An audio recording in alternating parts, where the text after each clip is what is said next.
Nguvu chanya ya tamaa na Daktari Jim Richards.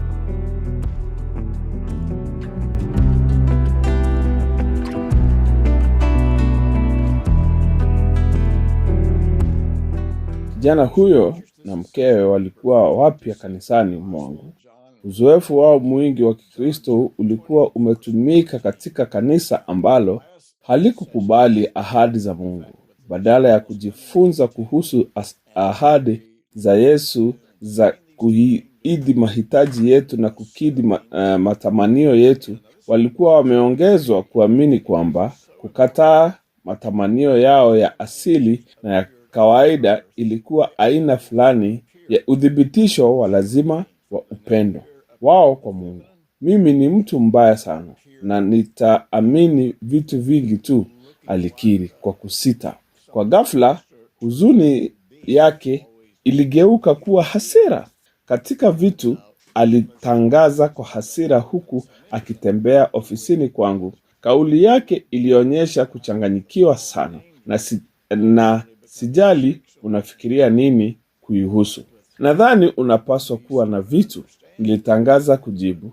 Alinitazama kwa mshangao.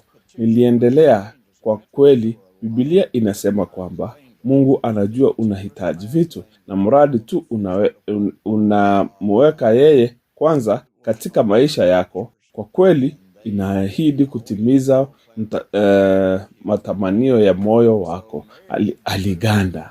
Macho yake yalikuwa yamefungiwa kwangu.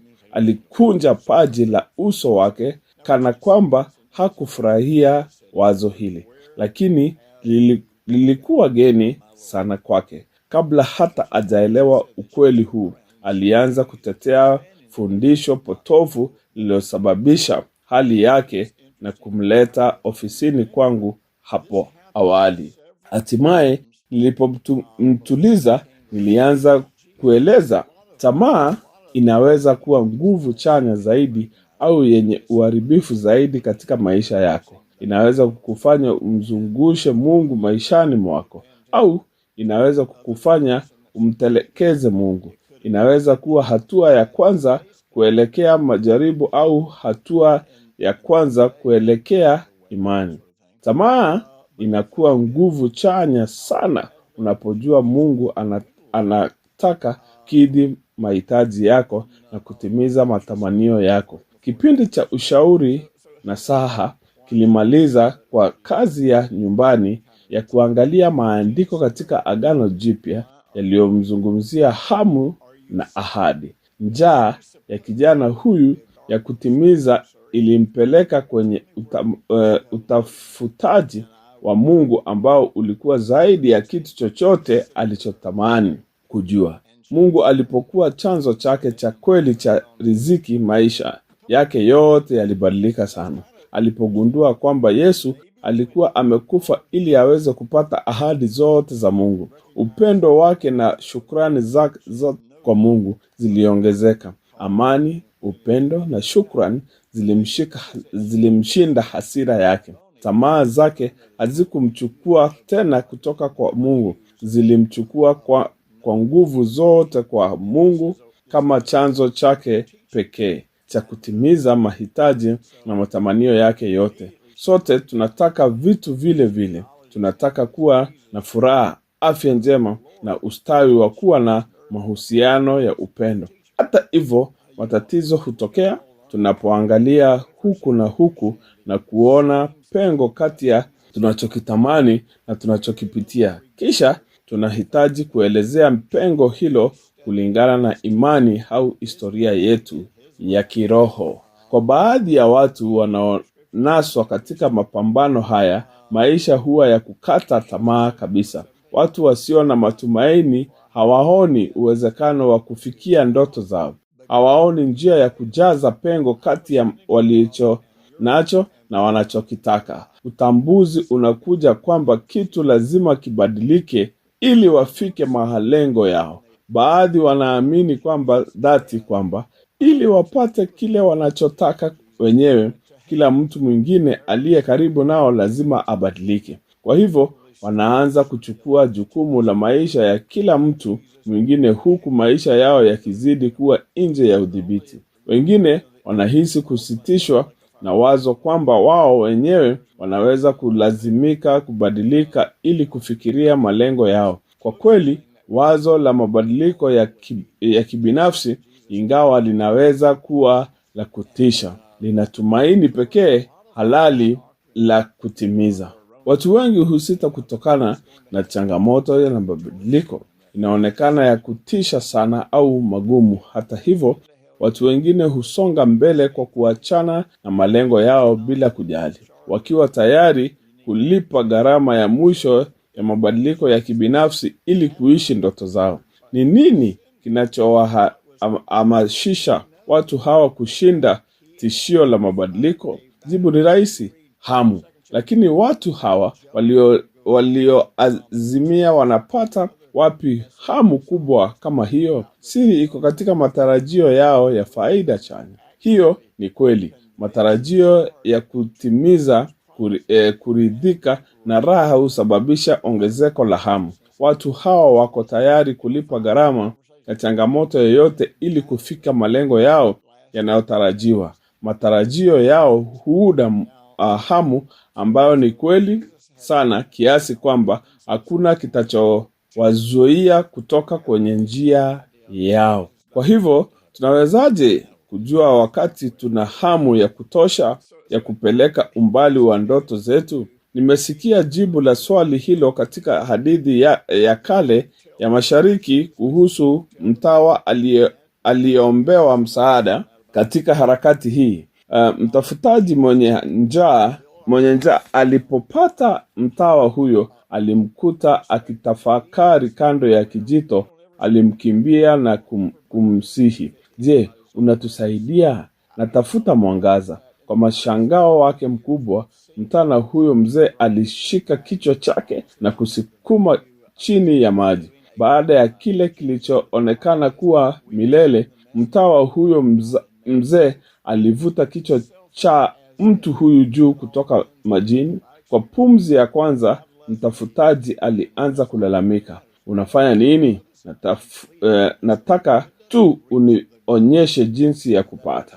Kabla hajamaliza kauli yake, mtawa huyo mzee alisukuma kichwa chake chini ya maji na kuhakikisha kwa muda mrefu zaidi. Kwa mara nyingine tena, kichwa cha mtu huyo kilipotoka kwa pumzi yake ya kwanza, alilalamika na kubishana.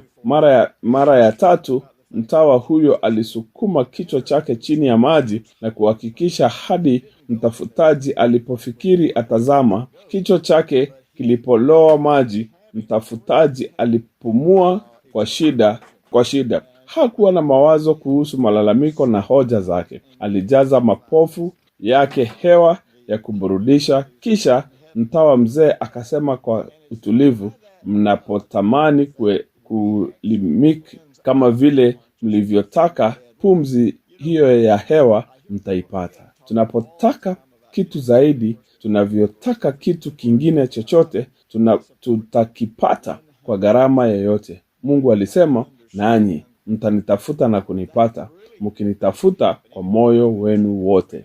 Yeremia 29:13. Tamaa yetu inapokuwa na nguvu, tunahamasishwa sana. Tunashindwa vikwazo, tunakataa kukengeushwa na vikengeuzi vingi. Haijalishi ni hali kiasi gani tumeazimia, hatutakataliwa. Tunafanikiwa kupata vitu tunavyoamini tunapovitafuta kwa shauku. Mengine yote huwa shughuli ndogo. Hata hivyo, wengi wetu tumezoea kuchagua mitindo wa maisha ambao tuna raha kubwa na maumivu machache sana. Inaitwa kutulia. Kuna vitu tunavyotamani tungekuwa navyo, lakini hali yetu inatuzuia kuvitafuta. Kuna vitu tunajua tunahitaji, lakini chaguzi za kawaida zinatuzuia kufikiria. Kuna hata mambo ambayo tumezoea ambayo tusababisha maumivu na hatia, lakini hofu yetu ya mabadiliko hutuzuia kupata ukombozi kutoka katika hali hiyo. Mara nyingi maisha huiba shauku yetu. Sisi ni kama chura wa kawaida kwenye sufuria. Kila siku joto huongezeka kidogo hadi tunapikwa na hata hatulitambui. Tunaacha ndoto zetu kwa mapungufu yaliyonishiwa na uzoefu wetu. Tunasalimisha hatima yetu kwa hisia finyu ya nafsi. Tumekwama sana katika shughuli za kuishi kama chura kwenye sufuria, kiasi kwamba tunasalimisha maisha yetu mengi kwa udogo kila siku na hatulitambui. Katika mzingile huu wa kawaida, malengo yetu hupunguzwa kuwa ndoto zetu hupunguzwa kuwa matakwa, na matakwa yetu huyeyuka kwa udongo, kwa ndoto. Kisha siku moja tunaweka mbali ndoto zetu na kukubali kile tunachokiita kwa uongo maisha halisi toka hai, lakini ndoto zetu zimekufa. Maili yetu hupitia shughuli za kila siku, huku mioyo yetu ikitamani kutimiza. Ikiwa hii inakuelezea, hujachelewa. Ili kurejesha maisha yako, jambo la kwanza unalopaswa kufanya ni kufufua hamu yako. Jiache uote tena. Tumia mawazo yako kufikiria raha na utimilifu wote unaosubiri katika utimilifu wa ndoto zako. Kubali ukweli kwamba Mungu anataka uishi ndoto zako huku ukitembea naye kwa kweli. Mungu anataka tuote. Sehemu ya kusudi lake la kupotea katika mabadiliko ni tuweze kuishi ndoto zetu. Nabii Yoeli azungusha siku ambayo wazee wataota ndoto. Yoeli 2:28. Siku hiyo ni sasa. Roho Mtakatifu amemwagwa. Ukishaota katika damu ya Yesu Kristo, basi Roho wake yuko ndani yako na juu yako. Roho Mtakatifu atarejesha ndoto zako na kukupa nguvu ya kuziishi bila kujali una umri gani. Ili kufufua shauku yako, lazima upone baadhi ya ndoto zako. Kwa hivyo unaanzia wapi? Uanzie kutambua wazi ndoto zako za mwisho. Unaanza tu kwa kutambua vitu katika maisha yako ambavyo haviko kama ungevivyovipenda. Kisha lazima ueleze jinsi unavyotaka viwe. Ukishapata picha ya unachotaka, basi jiruhusu kupata uzoefu wa matarajio ya matokeo chanya.